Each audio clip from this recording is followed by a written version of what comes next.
Hey, Brian from Garage Mahal. Today we are going to be doing a flex joint on the exhaust of a 2005 Ford Escape. So first thing, we're going to be welding. So first thing you're going to do is disconnect the negative side of your battery. And after that, we're going to put the Escape up on the lift, and then I'll show you what the undercarriage looks like and show you what the flex joint we're going to be replacing. Alright, so this is underneath the Ford Escape, and all flex joints are pretty much the same on all vehicles. In this one you can see the little mesh of steel it's all loose underneath here. So when the driver is hitting bumps and stuff, you're hearing all sorts of noise. On top of that, they will also start cracking around here, and that's where you get all your exhaust leak coming from.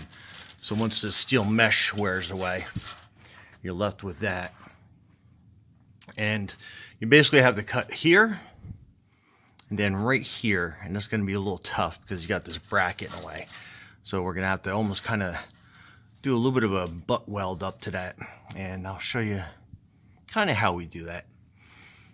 And if you do not have a lift, it's a little difficult, but if you have it on jack stands or a ramp, you can kind of get enough of an angle in here that you can weld underneath. One thing I don't like doing that on ramps is you don't have enough room. You get a lot of sparks coming down on you, but it can be done. Absolutely. So anyway, let's cut this piece out.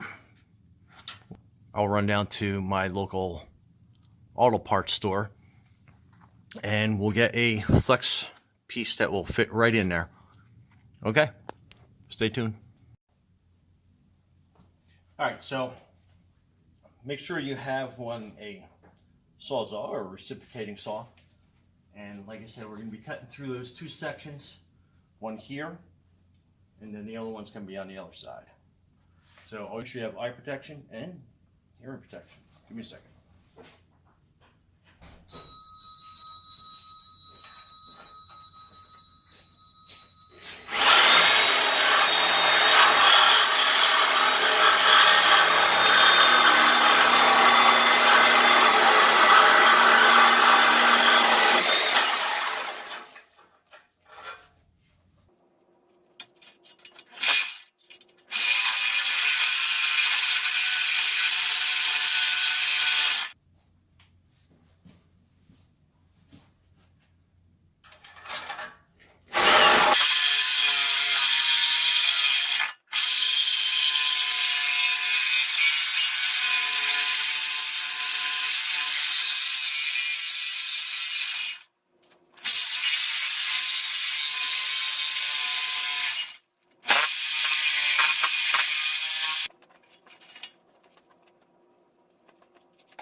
All right, I'm switching over to a cutoff disc because this is a little bit tight to put the Sawzall in.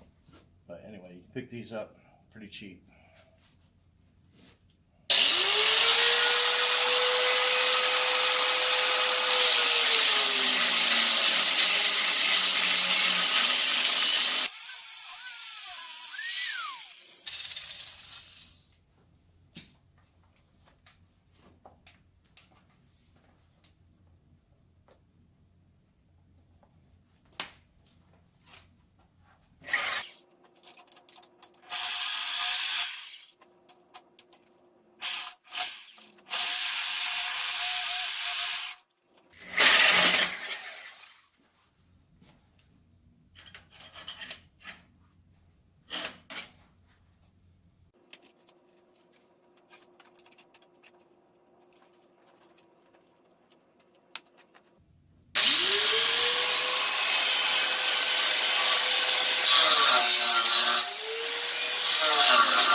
so one side's cut out.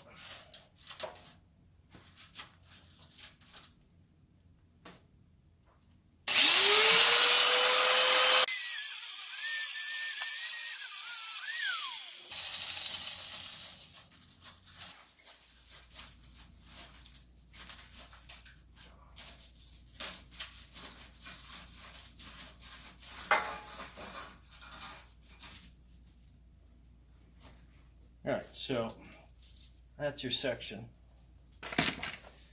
And when you go to your auto store, you want to measure and you want to find a piece that is roughly about the same size. It's going to be a little bit smaller.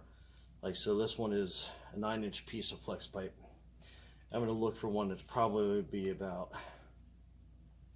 6 to 7 inches, just because I want to make sure that I add some tubing on either end so I can like sandwich this in between and get the pipe splatted up real nice together.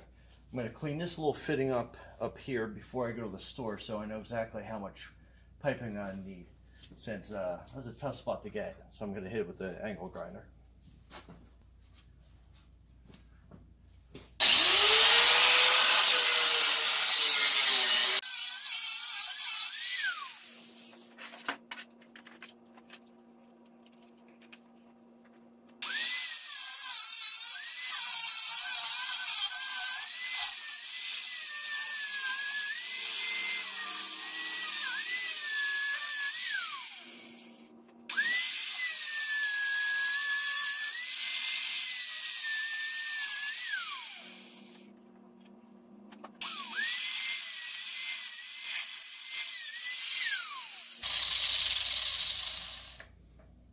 Alright, those are all cleaned up. Now, let's go to the auto store. Alright, back from the auto store, and I picked up a 10-inch piece of flex pipe. So, it's exactly what we were looking for. Let's see if I get the damage a little bit better. So, a 10-inch piece of flex pipe. Put it together though, I didn't like how it was sitting in there. So, this was 2-inch in diameter, so you can see that. But it fits over this section pretty good. But then coming up here, I wasn't too happy with how I was going to have to do a butt weld up there. And a butt weld is basically having two pieces of pipe come together like this. I'm actually going to slip the pipes inside one another. And I'm going to have this little extension piece. So it's going to make a little bit more for like an extra weld, but it's going to make a stronger joint up here. So basically what you do is this 2-inch piece goes over this pipe, because it looks like this was probably about 1 7/8 actually. And then what I do is I just push back on the exhaust a little bit, and then you can get this piece of pipe in here. Alright, there we go. So now it's basically it's overlapping on this side, and you're going to have this section of pipe in here and then the outside. So you're going to have one weld here, one weld here that's going to hold the pipe in, and then one more weld on the outside diameter of this pipe. So it's going to give you 3 welds. However, it's going to make a stronger flex joint overall. You can do a butt weld. I'm an okay welder. You'll see. It's probably flattering myself, but my welds are actually pretty ugly. But they're functional, they work.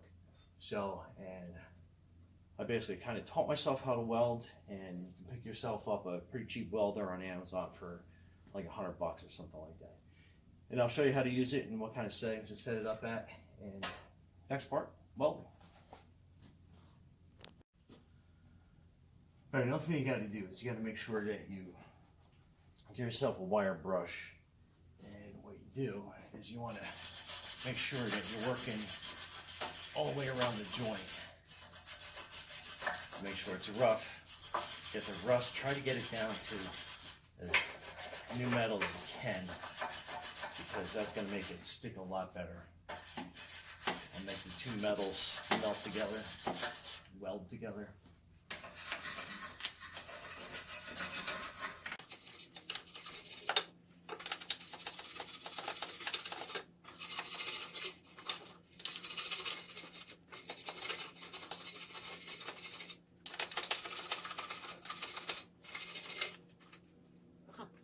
all you gotta do for prep work.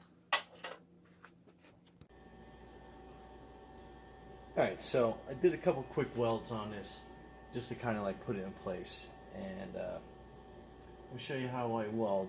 I don't want to get the camera too close because it's probably going to end up all the sparks will probably burn through the camera itself, but make sure I show you a quick little bead right here on how you can weld it.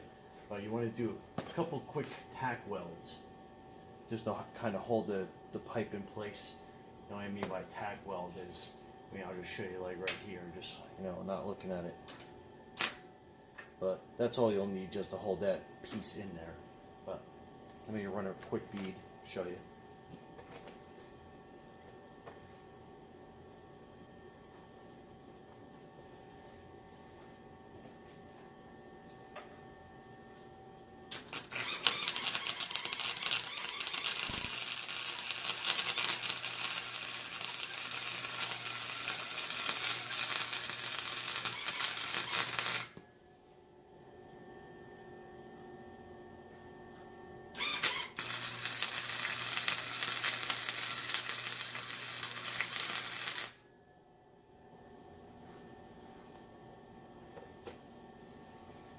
Alright, so that's a quick weld right down the side. So it's basically sealing the pipe, the two end pieces together, and you can tell even with that little bit done and some of this over here, it's definitely a pretty good weld. Like I said, underneath the car, if you have ramps and stuff, you'll definitely be able to get a pretty good angle on this. The toughest part is going to be the top over here, and basically what I kind of end up doing is I'll just angle it. I'll just angle that on top. Let me see if I can get a good angle on that. But you have enough room to get on top. Something that I use to cheat a little bit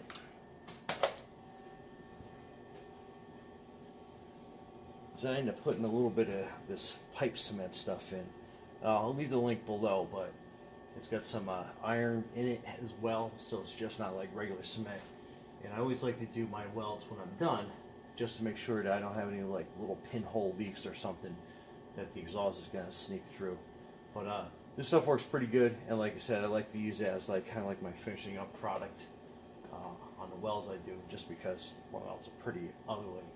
But just wanted to show you that this is something you can definitely do, you know, in your garage, you know, outside, and let me give you a glimpse of what the welding unit looks like.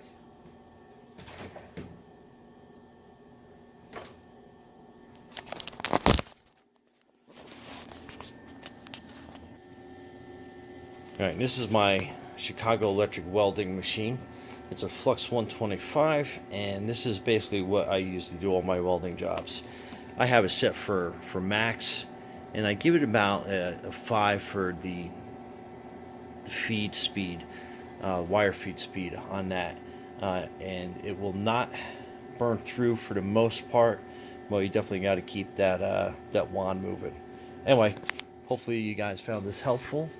And let me see, those are some ugly welds, but believe it or not, they hold pretty good. And like I said, putting a little bit of this cement stuff will help finish off the weld and make sure that there's no leaks whatsoever. Anyhow, hope you guys found that helpful. Thanks for watching and subscribing. Brian from Garage Mahal.